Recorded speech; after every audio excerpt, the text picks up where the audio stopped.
കോഴിക്കോട് താമരശ്ശേരിയിൽ കൊല്ലപ്പെട്ട Muhammad ഷഹാബസിന്റെ എഴുത്തുപരീക്ഷയിൽ A+.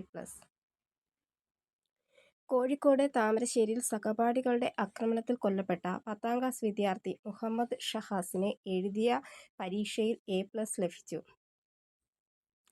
IT പരീക്ഷയിലാണ് ഷഹബാസിന് A+ ലഭിച്ചത്. ഈ പരീക്ഷ മാത്രമായിരുന്നു ഷഹബാസ് എഴുതിയത്. ട്യൂഷൻ സെന്ററിലുണ്ടായിരുന്ന പ്രശ്നത്തെ തുടർന്ന് വിദ്യാർത്ഥികൾ തമ്മിലുണ്ടായ ഏറ്റുമുട്ടലിലാണ് ഷഹബാസ് കൊല്ലപ്പെട്ടത്. നഞ്ചക്ക കൊണ്ടുള്ള അടിയേറ്റ് ഷഹബാസിന്റെ തലയ്ക്ക് ഗുരുതരമായ പരിക്കേൽക്കുകയായിരുന്നു. കോഴിക്കോട് മെഡിക്കൽ കോളേജിൽ ചികിത്സയിൽ ആയിരിക്കുമ്പോഴാണ് ഷഹബാസ് മരണപ്പെട്ടത്. താമരശ്ശേരി ഷഹബാസ് കൊലക്കേസിന്റെ പ്രതികളായ 6 വിദ്യാർത്ഥികളുടെ SSLC പരീക്ഷാഫലം പൊതുവിദ്യാഭ്യാസ വകുപ്പ് തടഞ്ഞുവച്ചു.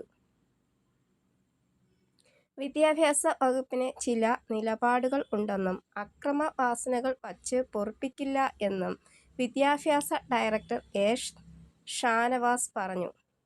ഈ കുട്ടികളുടെ 3 വർഷത്തേക്ക് ഡീബാർ ചെയ്തതും വകുപ്പ് വ്യക്തമാക്കി. ജുവൈനൽ ഹോമിലെ പ്രത്യേക പരീക്ഷാ കേന്ദ്രത്തിൽ വച്ചായിരുന്നു വിദ്യാർത്ഥികൾ പരീക്ഷ എഴുതിയത്.